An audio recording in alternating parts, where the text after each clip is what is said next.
I would like to invite my friend Liz Horton to come and share her story with us as our community voice. You don't need to be. You're going to be great. Hi, everybody. I'm Liz Horton, and I've been with Canyon Hills for over 20 years, which surprises a lot of people because I'm usually in the background. I'm not somebody that's up close and personal, and it usually surprises people to know that. And it was last month that they asked me to become a deacon for the church, which totally surprised me. But over the holidays, when my kids were home for Christmas, for the first time in 7 years, I had all three of them together.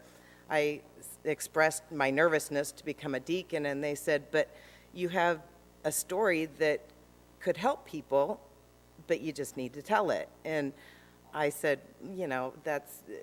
I wasn't sure. I was kind of taken off back, set back from that. And about a week later, I got an email that I think we all got from Lisa saying that she wanted people to share their stories. So now's the time. Now's the time. And my story may ring true with you. It might be totally off, but just know that everything that has happened to me has led me to this moment right now. And so I'm grateful for it. And my dad was a huge alcoholic.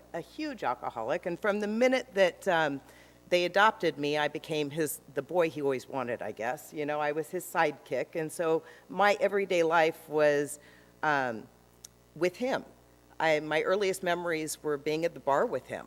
He would drink and show me off. And if I wasn't with him, then he would close the bar down and bring everybody home with me, to introduce the crowd to his daughters. It was just normal. Mornings I can remember where my mom would wake us up and we would have to go on a little scavenger hunt to try to figure out where Dad parked the car because he couldn't remember where that was. And being blamed for knocking over the rubbing alcohol because the bottle that my mom bought was just empty. All of a sudden it was just empty, and she just bought it 2 days ago, so where could it have gone? But in truth, my dad had drank that. My dad would drink vanilla extract. He would do all sorts of things to, get his fix when he had nothing else. And so that was my normal until I was about 7 when he got sick and tired of being sick and tired and joined AA. And so that became my new normal. It was just an everyday thing to be able to go to an AA meeting with him. If he took me to bars, he might as well take me to AA meetings. So I saw addiction from its very most raw form from a very, very early age.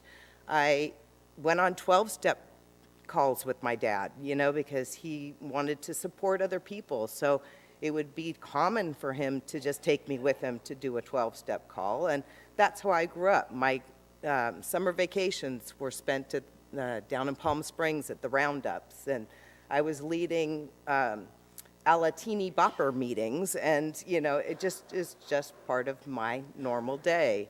And it helped round me. Every experience has some good and bad, but one of the other challenges that we always wanted to face, that we had to face as a family, even though it was me, is that I'm severely dyslexic.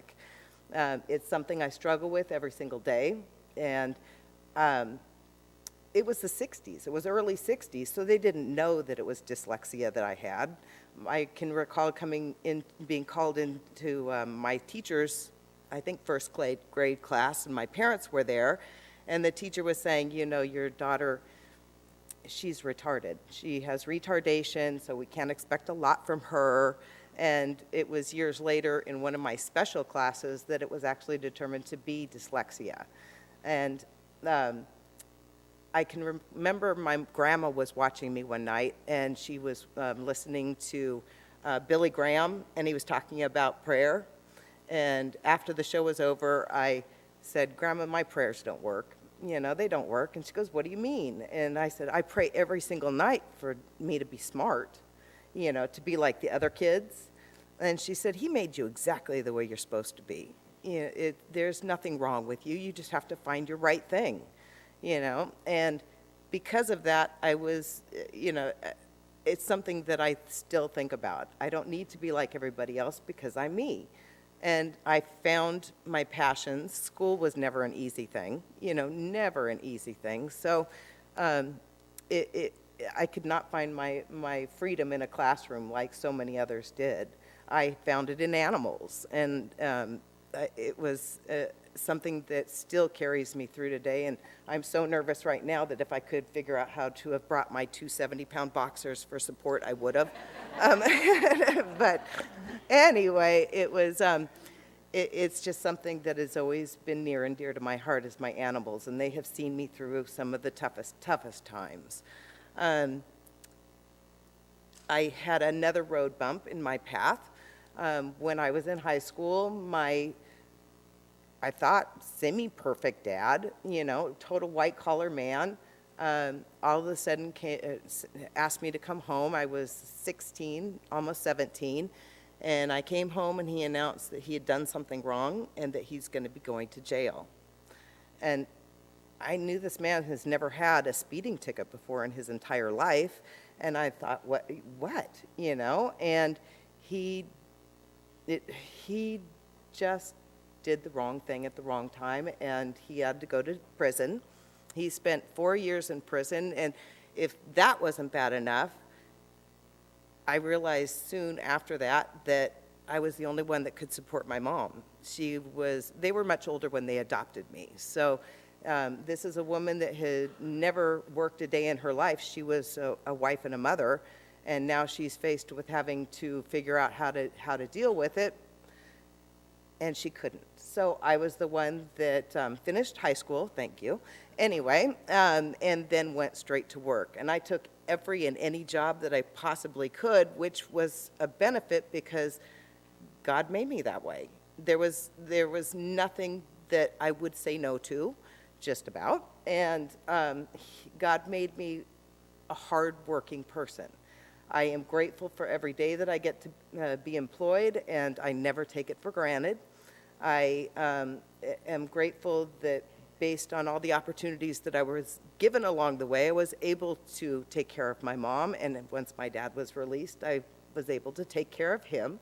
But I faced challenges because they are older people, so I had to figure out, once I had children myself, how to drop them off at daycare, my parents at daycare, and then still get to work and work a full-time job.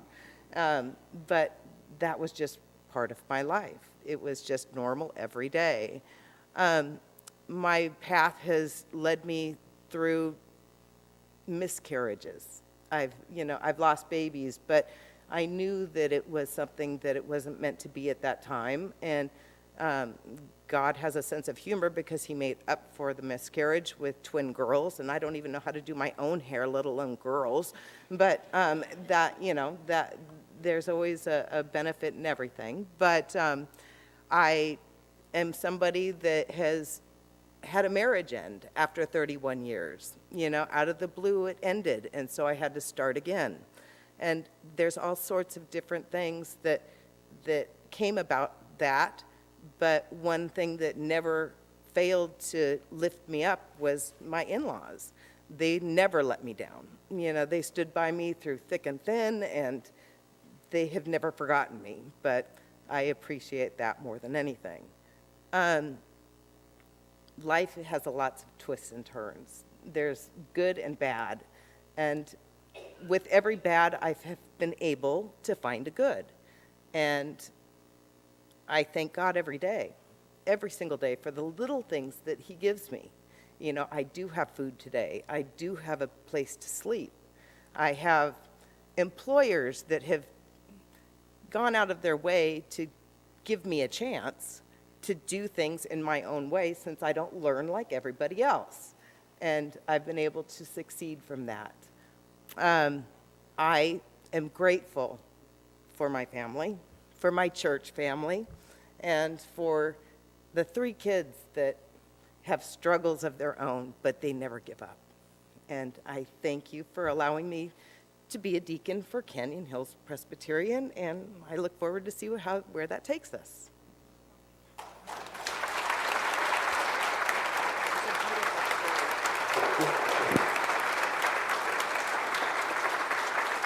day. You get to do the prayers now.